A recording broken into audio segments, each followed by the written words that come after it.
Hello. Hi, everyone. Can you hear me all right? Just let me know. Hello. I like Mr. Pumpkin. It was Grisha's design, not sophisticated one, but it was his choice of a pumpkin and his choice of the design. And I like it that it's not really an angry one. I think it's a smirky one. Hmm. Like this type. Hmm. Grisha likes this type of. Hi, everyone. Good to see you. So, officially, I'm now launching my series of Halloween themes, and not only, no, that's probably not really good because I have like five chins. Okay, like a triple chin at least. No, we do it like this. But actually, don't worry, it's gonna be like that. And it's just the thing is that when I use a backdrop, you really can see my beautiful headpiece, but that backdrop is really ugly. So that's why I need to do something about it. Give me a second. Hi everyone, good to see you. So give me a minute. Yep. I have a really good backdrop, so I hope you'll like it. And before we begin the tour, I like Halloween not because it's spooky, because I like bloodshed and horror. I had enough of, bad news this year and last year. There's enough of horror happening in the world anyway. I guess I have to believe in at some point like this so you could hear my headpiece. It's just one of the several kind of thingies I have.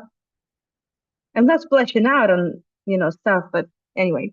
So, what I was going to say, right. So, my Halloween tours are not just about some silly legend. You know that I'm a tour guide and I'm not a professional historian, but I like it for like a lot. And I like Halloween because it's a good chance to talk about some stories. Sometimes you cannot really intertwine them, interlace them into a big narrative, but you can just bring them up. And also, well, they don't really have to be 100% verified. They could be legends, but they should, well, I like it when they have some, well, some common sense or at least some facts. It looks like a unicorn, like a unicorn. So basically, it's two costumes in one.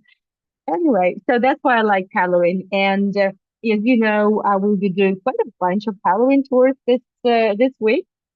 And apart from Halloween tours, there's definitely going to be a Tbilisi live walk with my mom. The links are over here. So the last link is the link with, well, the walk with my mom in Tbilisi. We'll see what exactly we'll be doing. We haven't decided yet, but my mom is excited. And you know what else she's excited about? That she doesn't have to cook. I mean, she likes cooking for us, but there's so much fuss around it. So I'm just kind of really happy. My mom is happy she doesn't have to cook. And this is just a few of the tours, but there are definitely more of them. My mom is excited, and no, this is silly, and I am excited. So I will be doing tours. Well, today I'm talking about my hometown, Novosibirsk. The old name is Novonikolaevsk, and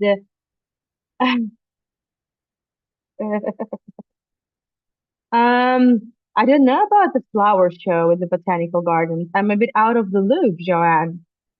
Looks like I'm gonna have to add one more tour at some point. Okay, that's good because on Sunday, actually only doing two, which is clearly not enough. So we'll see. We'll find out. We'll find out for sure. Okay, Saturday and Sunday. Thank you. So you see now, Joanne, who's almost local now.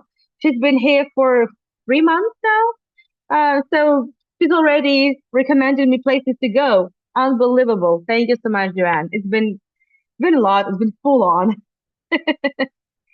Yes, I am okay. The political mass is going on, and it didn't start just yesterday, and it's not going to finish tomorrow. So I'm just going with the flow and just always checking my options. So far, so good. I mean, it's not really good what's happening, but so far we're good at least. And I'm trying to enjoy this holiday and the opportunity to run really fun tours. So. Novonikolaevsk, Novosibirsk, my hometown. They're also going to be tours on St. Petersburg, actually with some surprises involved, but I'm not going to tell you much now at the moment. There's going to be toured on Israel. Obviously, Halloween is not celebrated in Jewish culture. It doesn't mean there are no spooky stories and legends and ghosts and whatnot, even though I don't really believe in ghosts, but I would say I'm kind of an agnosticist. And agnosticist, is this the word?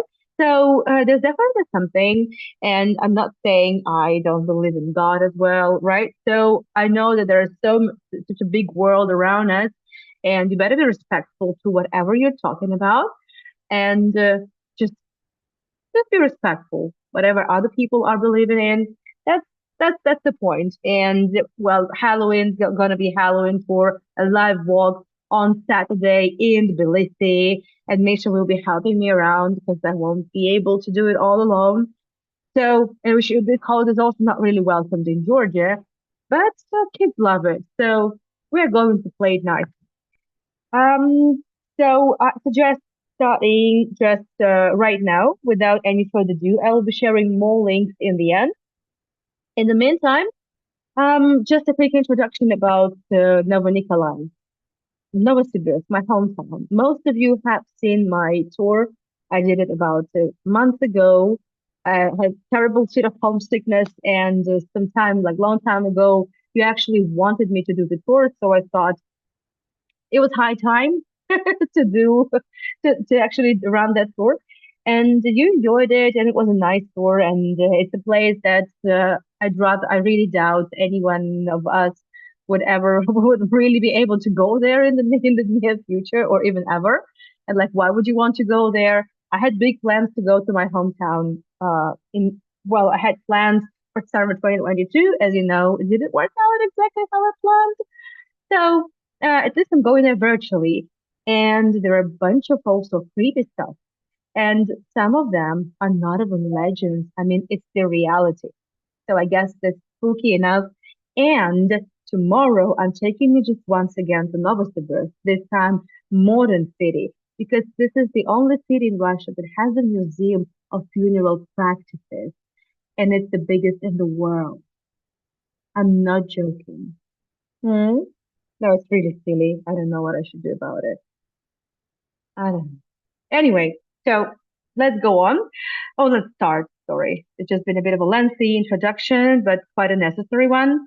I will be sharing more links. For some reason, my phone won't copy them down, but that's good. It's okay. So the chat is off. You will go into to go about it as usual. I'll start sharing the video, which is the combination. Some bits are the video that I just used from the previous video, and just some photographs and stuff, just like that. And give me a second.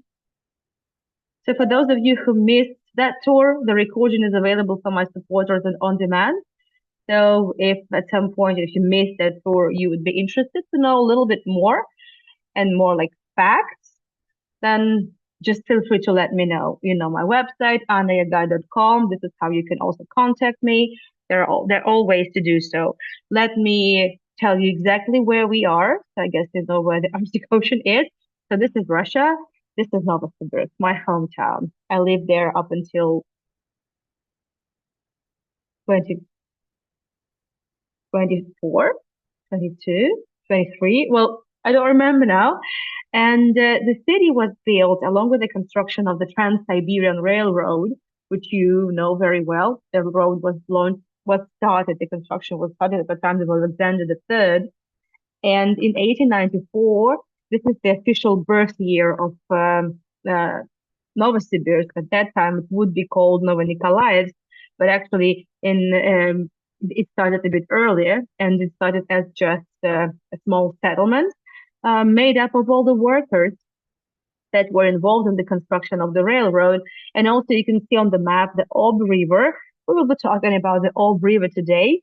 And I like to use old photos from archives. And the thing why the city was established, again, it's not only about spooky stuff, it's also history, right? So there's some facts, there's something that is verified. So The reason why Novosibirsk was chosen to be the spot where the railroad would go is very simple. That's because at that point, the Trans-Siberian Railroad had to cross the Ob River at any point. It just the question was where, and it happened to be that exactly in the place where Novosibirsk would be, it was the narrowest. So the bridge would be cheaper and easier to construct. That's the idea when the train station was built. That's what it looked like. It just turned out that nobody wanted to move because technically the builders will be moving along with the construction of the railroad. That didn't happen. That's just interesting. And then in 1896, you can see it over here. Well, by that time, in 2 years, the city had already grown a bit. It was actually quite big. Every year it would nearly double in population. And by 1896, it was already like 3,000 people, at least officially. And this is the document signed, sent by Nicholas II, signed by Nicholas II. And it says here that he approved the construction of the church in the city of Novonikolaevsk. Some also videos. There's quite a lot of them. I just found them on YouTube. They're in open access, just photos taken from different times. And it was, I would say, that, by the way, that's the church over there. And that's what the city looked like. I showed you these postcards also on my tour a few weeks ago. But this was kind, actually the city was called the Siberian Chicago. That's how quickly it grew. I'm pretty sure that to most of you, the kind of the parallel pretty much makes sense. The city grew really fast, and to be honest, that by the Soviet time, well, actually, the city managed to grow into a megapolis, which hit 1 million inhabitants in 69 years. I think it's even a bit quicker than Chicago, but it's not like we're trying to compare the two. That it's not a race. And it was made up of all sorts of people. Obviously, the driving force would be the merchants, the businessmen, because this was a trade city. It was exactly on the trail or on the on the railroad, and also the Ob River itself.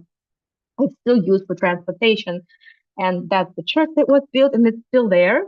They managed to preserve the church. There's several of them. There used to be more, but the several are still around. And obviously, there was a lot of money given, and well, for education to bringing up people. And one of the reasons was that most of the population was, I would say, less fortunate ones, people coming from poorer villages and poorer regions around Novonikolaevsk because they were seeking for better life, which means that overall I would say the people were not as sophisticated, were not that well educated, and there were also lots of clashes. There was lots of crime. We will be talking about some crime today.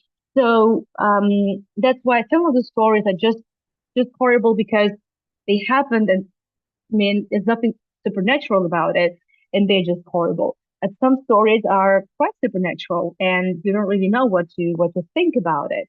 And some stories are just bizarre. That's kind of the idea. And but let's first talk about the merchants, which were, as I said, the driving force of the city, and just thanks to them, the wealth of the city in general, and well, architecture changed, everything. The city prospered thanks to the merchants. First of all, merchants, and the railroad too, but which is also connected. So this was just I would say, the creme de la creme of Novosibirsk society. The richest merchants, all of them were the first guild merchants, so they earned income was like over 1 million rubles at least. But also at different times the numbers would change. But that you kind of understand. They really rolled in it.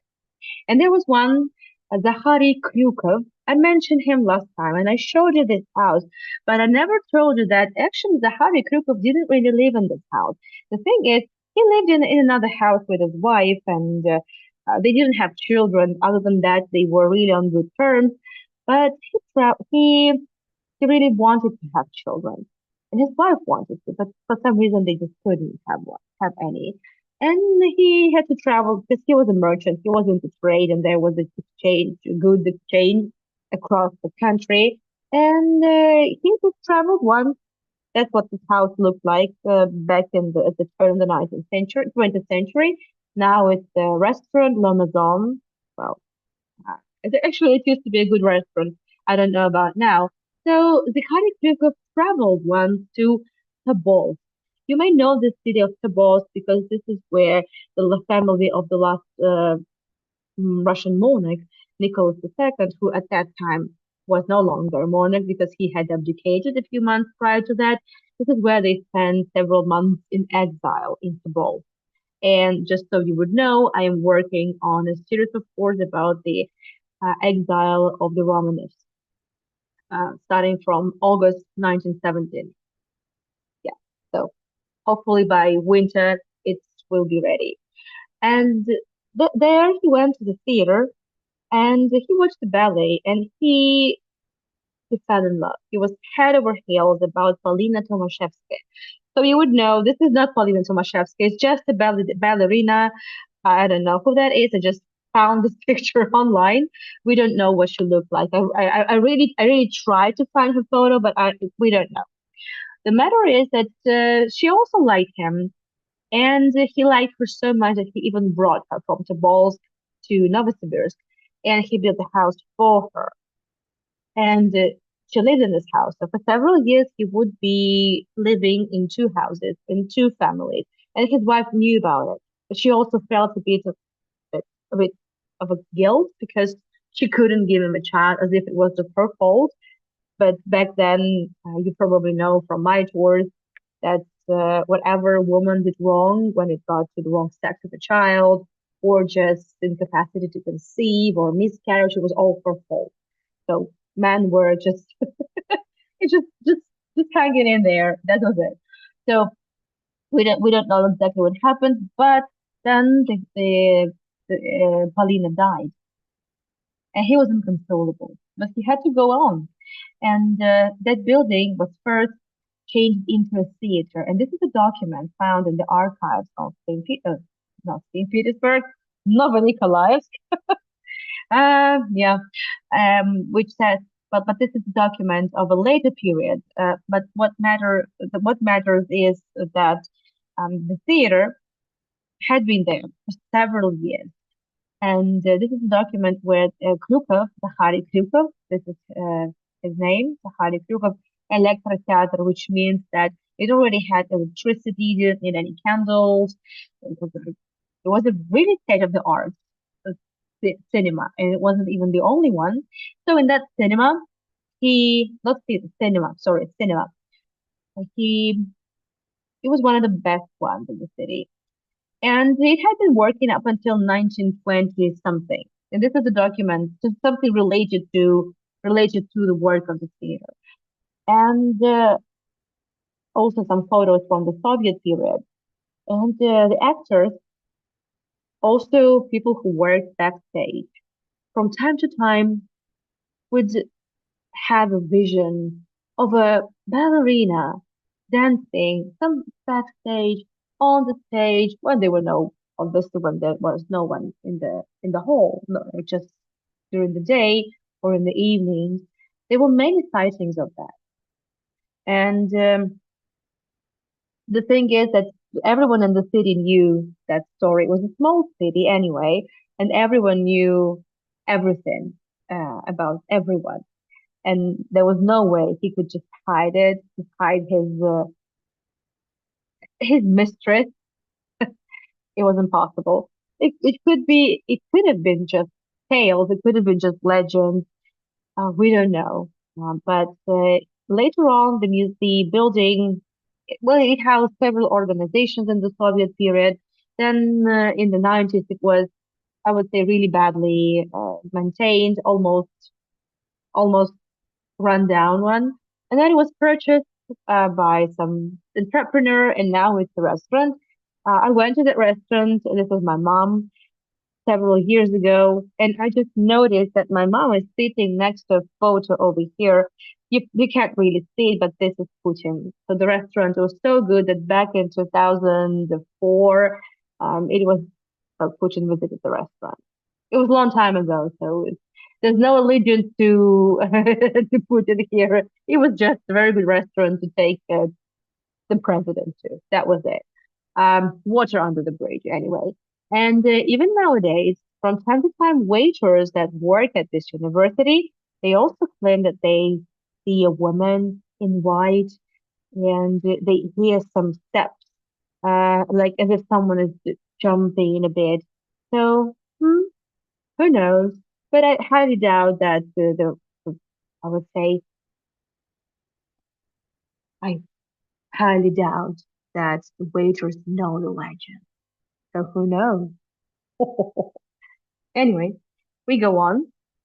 So thank you, Amazon. Not very cozy one. I like the atmosphere in the restaurant. But when I was there, I had no idea about the legend. But I didn't see anything either. Some more photos.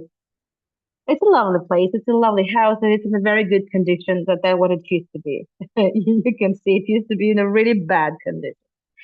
Anyway, it's just one story. Obviously, there are a lot more stories. There are unfortunately a lot more stories of just murders, uh, because again, because they were very rich and very poor, and the gap was quite big, and it grew even bigger. It was more like an abyss by by the 1960s, by the 1970s, which we'll be talking about.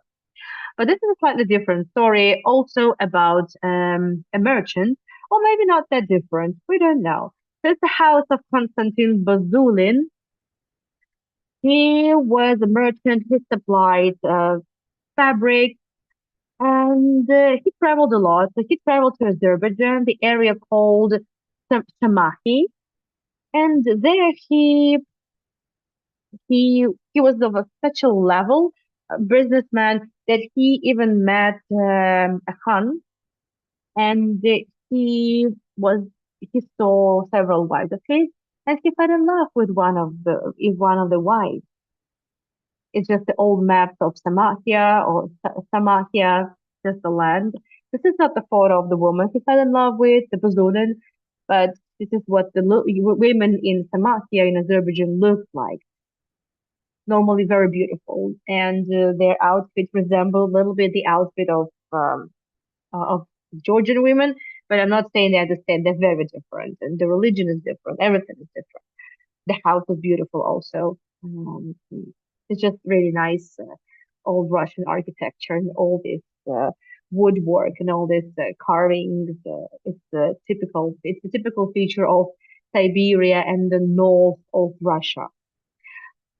And he fell in love with her, and he was so desperate that he just kidnapped her. He took her and brought all the way from Azerbaijan to Siberia, to Novosibirsk. And he kept her in this house. Everyone knew. Well, her husband learned about it really quickly. He found out everything, and they were chasing him. They were chasing the security, the guards that worked for the Samarkand Khan. They were chasing after Buzulin, and everyone knew where he lived. So what he did, he had to put gazillion of locks, also the shutters on the house. Also, he even used like big metal shields just to make sure they would not really cut from under the house, because they could easily just cut some panel and get into the house. So he made sure that it would be absolutely impregnable house, and he kept the love of his life in this. I'm not sure if it was really golden, but cage. We don't know what she thought about it, but what we know is that he had to bribe local police because the police had clearly had to sort it out because it was illegal to abduct women and just abduct anyone. Even at that, in those wild times, it was illegal to abduct people. But Buzudin bribed the police, every police officer, every time they came, every time there was a raid or they just came to talk, would come to talk, he would just bribe them. And this is how he ran out of funds. He went broke. And then he even made lots of debt. And one day he was he was found dead in his home in a coffin, and there was not a trace of a woman, of their woman. Hmm? We don't know whether that Khan from Azerbaijan found his wife, whether he got her back. We don't know who got done with Bazudin. We don't know. But, I mean, there's no information at all about it. But starting from then, every once in a while, people walking past the house of Bazulin would see a silhouette of a woman dressed in white looking out of the window. But there was no sighting of Bazulin himself. There is even a story that some people that he owed money to could simply hit him and kidnap the woman, and it would be, I don't know, just as a payback. No idea. So there's no information whatsoever. So it could have been just some felony. It could be just some criminal story. We don't know. But it's still a creepy one. Again, unfortunately, there is so much creepy things happening in the world that they don't really have to be supernatural. I mean, they're sometimes even worse than just some stories of some fighting. That's another story on a bright side about a miracle that happened in St. Peter's. Novonikolaevsk. What am I saying? So this is the church of the protection of Our Lady, the Orthodox parish, and this is one of the oldest churches because the stone church that was approved by Nicholas II, it still took some time to build, but when people moved, they would always build some makeshift churches, and they would build wooden ones. So it's one of the oldest in the city, and there was also a kindergarten next to it, and it was mm, basically, I would say that all the merchants sponsored a lot of money. They donated a lot of money to just to sponsor the school, the kindergarten. And there was a big fire once in the opposite end of the city. One of the one of the locals just decided to have a good smoke, and also some, according to another legend, he had to fix his shoe, and for that he needed to melt the tar like to fix the sole of the shoe. So it's either somebody just needed a smoke, but I'm inclined to believe in the second version more, to be honest. And he just wasn't careful enough, and the fire started. And nearly the entire city, which by that time had been mostly built from wood, there were some stone houses, but very few. And it doesn't mean that it's just fireproof. And the fire swallowed the city very quickly, and the church as well. And there was a priest in the church. Luckily, the kids were not in there, so nothing happened to the kids. And the priest rushed out of the church, and he realized he forgot some of the most precious icons. He grabbed the icon, and when he ran out of the building, he just turned out that the fire had already encircled the building of the church. And for some reason, though the church was wooden, the fire didn't touch the church at all. It would just went around it as if someone just, I don't know, protected it somehow, like a shield around it or something. So this is the story. So we know for a fact that the fire didn't damage the church. We know that there was a fire. We know that the church survived. So that's an interesting story. Some claim, again, I don't want to harsh the buzz, but some claim that the fire just went sideways in that area. But to be honest, why would it divert? Because it was just so easy. Because all the buildings on the way of the fire were clearly built from wood. This is one of the buildings built from stone, just a theater, but we're not talking about that. We're just getting down to another story, and Another merchant. It's not all about merchants, but many. There's a house in Michourina Street in the middle of, I would say, very ordinary neighborhood. And now, by the way, this is the office of the of ministry, not the ministry, of a committee that deals with the heritage, listed buildings and heritage um objects, museum work. But it used to belong to a merchant as well. And unfortunately, in the archives, the names are also they also differ. There are several names. I don't really think it matters that much, but this is the photos already after restoration. So there was a merchant that what really kept himself to himself and didn't really interact much with anyone and didn't belong to any society, wouldn't go to the meetings, unlike the guy that showed you in the middle, in the beginning of the tour story. And one day he just appeared from the face of the earth. Nobody saw him again. And for some reason, there are no documents either. So, I mean, there are documents, but again, there's also different names. So some claim that many people would come to St. Peter's, Novonikolaevsk. Many people would be coming to Novonikolaevsk because they were running away from something, and they were just trying to start from scratch. Um, it happened many times. By the way, this is also how some Americans would come to Novosibirsk in the 1990s and the 2000s. I know a bunch of stories like that.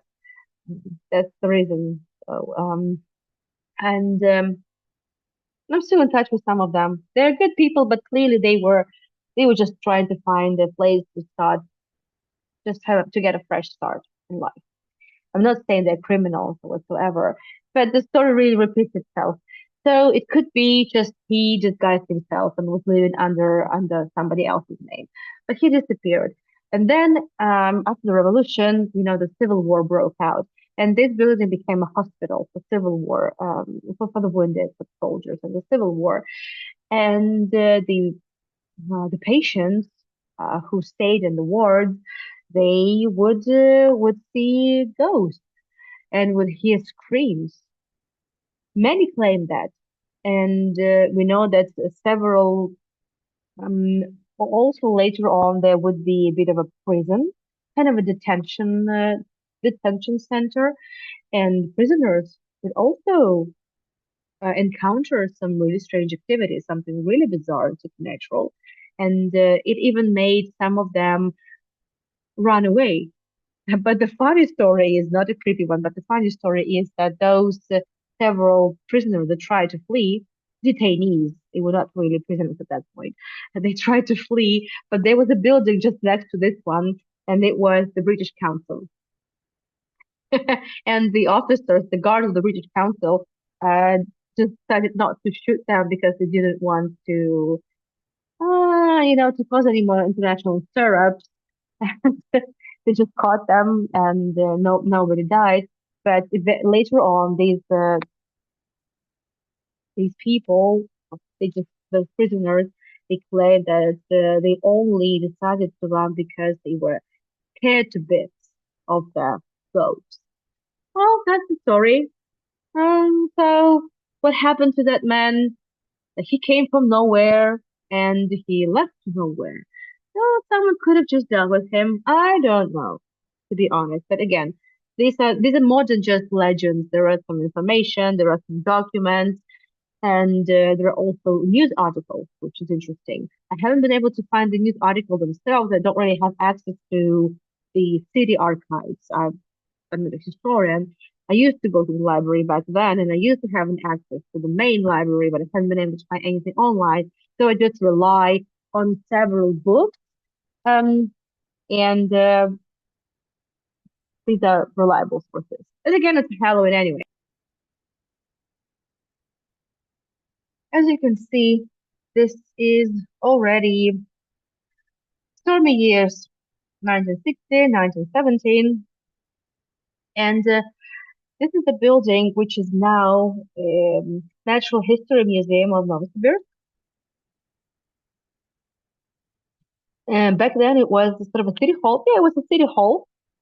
And in the 1917, there well, a very important person arrived in there and stayed in there for a couple of weeks. And I mentioned this name quite a number of times. The thing is that after the revolution, not after the first abdication, and then the abdication of Nicholas II, and then the revolution of 1917, the country was wallowed by the civil war. The civil war broke out, and basically the population of the country split into two big camps.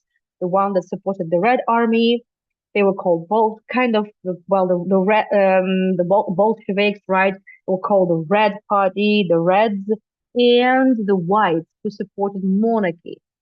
And the civil war was really merciless and fierce, and um,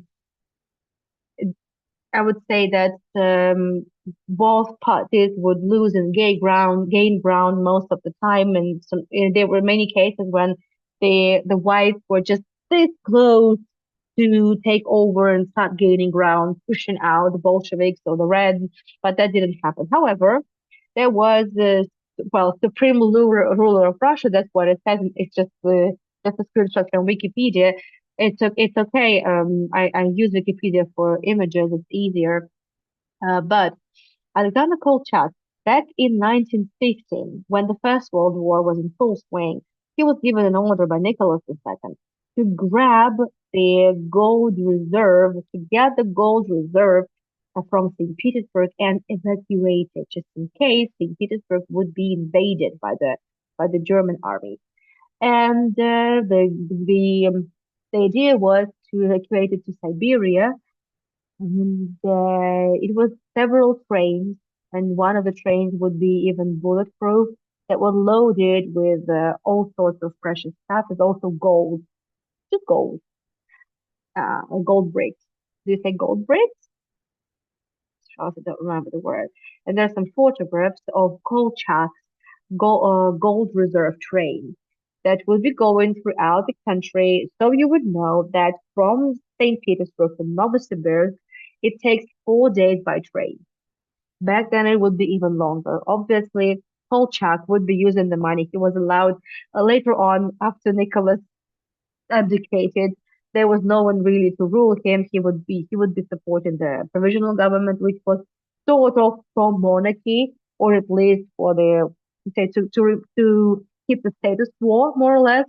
And then it would be clearly the on the side with the white movement, with the pro monarchy movement, and they needed money. They needed money for support for supplies for arms and yeah, I would say that the money would dwindle, but at some point he came to Novosibirsk.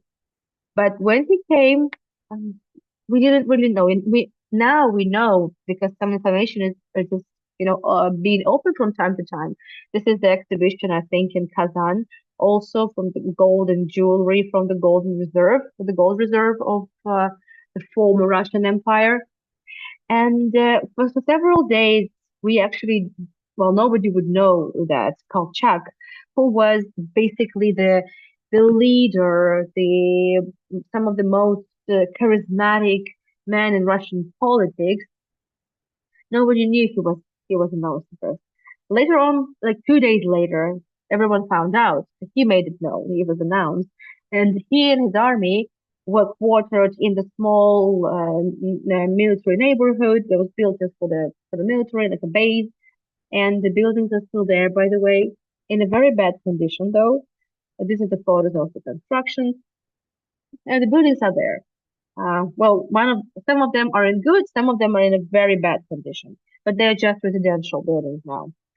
And also, we know that the 2 days when Kolchak was there incognito, he stayed in this building, which was the House of Veterans that had been built originally, it was supposed to be built for the veterans of the Russo-Japanese War, which was in 1904, 1905.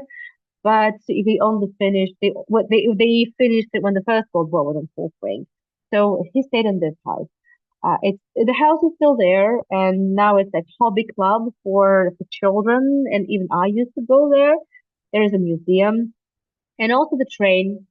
It was parked in just in Novosibirsk, next to the train station, not far from there. And we even now there is a museum of the history of the railroad construction in Novosibirsk, and there is a car of a train. It says here Siberian Railroad, and you see two eagles here. And because this is the resort with the original train that the Kolchak came from, it's just one of the cars on the train, not the entire train. And we also know that Kolchak had lost several, mm, okay, gold worth of many, many, many millions of rubles. Clearly, that was a lot more than he had been able to spend to just for supplies for the army. And there is a legend, which is only part of the legend. We know that underneath Novosibirsk, there is a network of different tunnels. And we know for sure that there is a tunnel under the veterans' house. And who knows, maybe, well, Kolchak was really clever one. And I believe he just wouldn't keep all eggs in one basket. Do you say that? So it's how possible that just use this 2 days. Um, sorry, that was really on time, and that he just hid some of the jewels in those tunnels. You know, just an idea. We'll be talking more about the tunnels, but now just what also happened in those years when the First World War was raging all across the country. Your discretion is advised. So if you, because I'll be showing some dead people, no blood, just piles of corpses. That's what I'll be showing you, just in case, so you would know. There was also the epidemic. I would say it was a pandemic, to be honest, of typhoid, and also the winter was very cold. But apart from the civil war I'm showing now, it would be just people dying. It would just form everyone, and it was a horrible, horrible, horrible situation. And that because of that, it was actually quite easy for the Bolsheviks to even. Well, Kolchak had left by then. Kolchak left in 2 weeks. So when he went further on to eventually he reached Irkutsk, where he was captured and he was executed there. And he was just dropped into the river, and that's it. He was done with. Now we are back. You can watch if in case you prefer not to see the dead bodies. And because of that pandemic, it was also so easy for the Bolsheviks to eventually win over the Mensheviks and, well, not sorry, the Reds to win over the Whites. And that's why I would say the city just surrendered in one day. Well, so now some more for what you see is the Ob River. And in 1922, there was a kind of a ferry that it was the means of transport. It wasn't a cruise ship. And in 1920, in early 1920s, this ferry was transporting passengers, and it drowned. It was dark. It was late at night, and there was a big bridge. And mm, it was called. It was cold night. It was a bit hazy, or kind of a thick fog. There were some lamps. By that time, there had already been electricity, and for some reason, the captain missed something, or confused something. So he really hit one of the pillars of the bridge, and it collapsed. There was 179 people on board, and almost all of them died. And one of the thing is that people that survived that claimed that that ferry uh, would was possibly or allegedly had been transporting some really heavy, heavy, cargo, and they claimed that it had still been on the bottom. The thing is, they only started to lift everything up in the sixth week, unfortunately. So maybe, and who knows, it could have been also the Kolchak's gold because in the 1920s, the Red Army, which we don't know officially if the Red Army had been able to capture all the gold reserve or not. And because again, as I said, Kolchak had definitely split, split it into several parts, and it looks like he had been really hiding in different places, but they were really after it. And there are several. Now we know that there are several potential areas where this could have happened, and it looks like the Bolsheviks had eventually found everything or almost everything, but people still keep trying to look, keep looking, and they keep trying to find something. Who knows? It could have been the Kolchak's gold. If so, it must be still there on the bottom because nobody found anything, or at least not that we know of. Now let's talk about the city I'm sure you've never, never, never, never heard of. It's now very close to Novosibirsk, and I'm sure you never heard the name. It's called Bern. Berdsk, Berdsk. Berd. It's named after the river Berd. The thing is that in the 1970s, they were building the big power station on the river, on the Ob River. It's called Ob Gas hydroelectric station. And Gas, which had been a little bit younger than, which was a little bit younger than St. Petersburg. It was established in 1716, was just on the way of the Ob River, and it was supposed to be all flooded and to be turned into the Ob Sea. So yes, there is artificial sea. Now, so this is called the Ob Sea, and this is the plan of the old city of town of Berd, um, which was, as I said, between the two armlets of the Ob River. And it was a common practice, not I think not even just in the USSR. Lots of villages, and there were thousands of people that had to be evacuated. And apart from that, also their life, their churches, everything, but also cemeteries. And at the turn of the 20th century, there was a merchant. His name was Vladimir Gorokhov, who is, well, everyone, even nowadays in Burst, most people know who Gorokhov is. He did so much to the city. Well, first of all, he just was very successful and he rolled in it, but he also was extremely generous and he funded the construction of, he supplied wheat and flour. So he built a very good a flour mill, also different facilities, lots of orphanages, and everyone liked him. So he was buried in a very, very big burial vault in the cemetery of Berg, and there was no one to. The people were given like several weeks to pack, and was no one who could just. Well, technically speaking, anyone was allowed to somehow dig the graves of their family members and rebury them, but not everyone managed to do so. It was also very costly and bizarre to some. So eventually, nobody came to save his grave, and well, that's what old Bern looked like. They flooded everything, all the houses had to be deserted, the church, everything. The city is still there. It's called New Berg. That's the spot of the construction of the station. And by the way, Richard Nixon, which visited Novosibirsk, which was a part of his 10 days tour around the Soviet Union. He didn't visit the entire country, but it was Moscow, Leningrad, and also Novosibirsk, and a few more cities, just a couple more cities.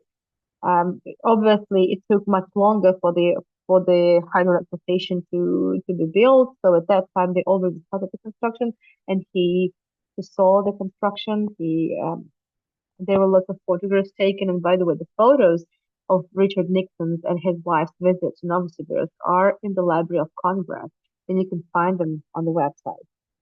Just in case, let's say, I don't think I've ever really shared it with you. So everything was flooded. And in 2008, um, what is this also the reviews of old Berg and that everything, well, also the churches had to, well, they would be flooded. Again, viewer discretion is advised. I'll be showing you lots of both. You already know what happened. So the old sea, the artificial sea, got shallower due to natural forces and also because of the dry conditions and also the hydroelectric station does quite regular some discharges of water. I'm not sure why, but many things just surfaced, and including the grave of the merchant Dorohov. And these are the photos that I found online, the excavation and the exhumation of the grave of Dorohov. Luckily, as you see, there are bricks there because he had a very good vault, and they found the body. So the coffin was untouched, unharmed, and they found the body. The casket, by the way, is in the coffin is in the Museum of Funeral Practices, where we'll be going tomorrow. I remind you, this is the biggest museum of such kind, and the only one in Russia. It's a private one, very interesting story. Lots of absolutely fantastic exhibits. You're gonna like it tomorrow, and they managed to identify first the grave because of the gravestone Vladimir Go, it says here, and everyone quite quickly put two and two together, and yeah, it was the big Rahab. As you see, this is how far the water receded. It happens once in 10, maybe 12 years. There was also another gravestone that showed up, and there's a plan also to evacuate it. But the thing is that there are a lot more cemeteries, and not just the central cemetery of Old Berg. There had been people living in Berg for 300 years. So obviously there was no one to take the bones of the people that had been buried 200 years ago. So they found there were lots of graves that were all of a sudden washed out. And when the water receded, they found skulls. That this skull even has hair on it. This is a real story. Can it get even any spookier? No, it's just bizarre. There were many of them. The location is secret. It's not really that obvious. And this is interesting. It's also part of history I can share with you here. I'm just showing bones. So if you're okay with bones, it's fine. If you're not okay, it's also fine. The old Siberian and Altai tradition, the Altai mountain, the neighboring region, there was a tradition just to bury people in the trunks of the trees. They would just chop down the tree, cut the trunk, and just make a hollow out the trunk of a tree and bury a man like this, or well, bury a person like this in the trunk of a tree. That's just what it was, and it's amazing to find it. It's an amazing find. Obviously, these graves are technically speaking, they could be 200 years old, even 300 years old easily. As I said, 1760 in the city when the city was officially established, but some claim that it's somewhat even around 400 years old. Like the first settlement's not really far from there. So who knows? And the last, now you're okay. I'm not going to be showing you any more bones. Enough of that. We're overrunning, but like by 5 minutes, not more than that. So we're good. There was also a hotel, several hotels, and this is the Metropole Hotel. It was the one of the best, it was the best in the city, also the most beautiful, and it was notorious for, I would say, um, providing all sorts of entertainment to its guests. You know what I mean, 18 plus kind of thing. and everyone knew about it. So then everyone would go there just for this. So nothing new, nothing spooky, just something dark. But there were also tunnels. The tunnels were there so in case of a police raid, because it was illegal at that point, it was just there would be ways to escape. And in 1970s, some plumbers just came across the channel, well, sorry, the tunnel under the hotel building. It has been restored recently, so that's what it looks like. But it's not my photo. It's just I just found it online. And there are many stories like this that there is a tunnel found here and there. Like this is the Novosibirsk Opera and Ballet Theater. It's one of the biggest theaters in the Soviet Union. And by the way, the father of my grandfather to my father's side, my great grandfather, which means so, right? He was one of the engineers that was that who worked on under the construction of this theater, and it was finished by hands of the Nazi prisoners of war, and it was opened. It was opened officially on the 8th of May 1945, and they claim that there are also quite a number of tunnels under the opera theater. And there are also several, this is from the construction. Well, this is part of the construction. And also there's a story. Well, they also claim that a lot of buildings that used to house some Soviet organizations, some really the merciless ones, right, such as NKVD and Cheka, the Extraordinary Commission and Committee. Well, they also had some tunnels and secret passages. So some claim that there is even a network of tunnels. But Wolf Messing, I don't know if you're familiar with his name, but he was the Soviet, uh, okay, he was a psychic and a medium. He was like Edgar Casey. Um, I'm also world famous psychic. He predicted. I mean, Casey predicted multiple things, and also Messing predicted multiple things. Some of them have no proof whatsoever. Some of them would be just a stretch, and you can be skeptical about it. And there is a story. The thing is that Wolf Messing, he was born in Europe. Well, he was Jew, and he came from a shtetl. And in 1933, he was in Germany, and he publicly, by that time, he had already gained lots of like, really good popularity. He claimed that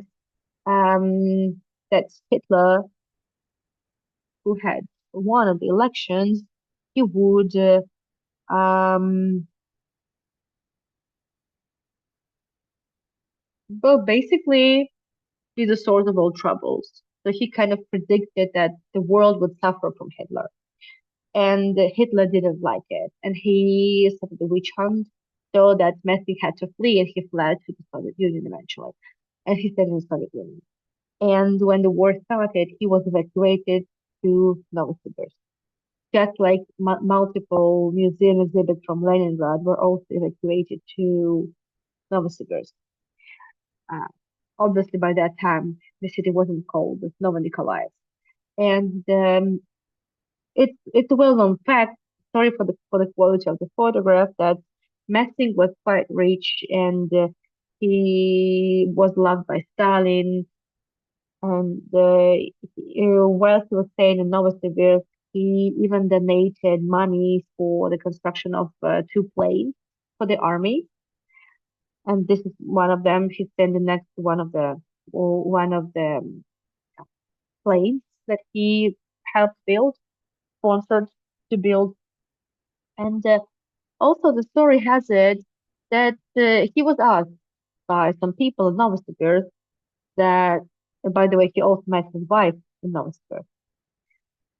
He just happened to be one of his shows, and he was asked when the war would be over, and some claim that he said it would finish in 1945, And some other times, someone claimed it would finish on the 8th of May, and people just maybe it was just again another stretch, and people just put two and two together. But what we know is that we know when the war finished. So it was 9th of May, 1945 in Russia, but it was the 8th of May for big part of the world already. Um, so who knows? If you're interested in the story of world messing, it's quite interesting. For those skeptical, I don't know. I mean, it's just interesting anyway. So that's you can find this book on Amazon. Oh, no, I still look like a unicorn. Anyway, so yeah. And what else?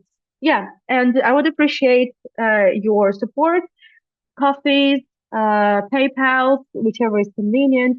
All the tours will be available later on to watch, to just for sneak peeks, whatever is convenient on my YouTube, for sure, as this one too. And if you would like to know more about Novosibirsk, and if you would like to watch the tour, if you missed it, just contact me. I will send you the recording and my sponsors. You have access to 400 videos, including those. And here is a link to my YouTube as well. Did I forget anything? And no, I think we're good to go. And yeah, also I'm not canceling any of my non-Halloween tours. I will be taking into Peterhof Grand Palace with both virtual tours who do not provide recordings. So please save the date if you can.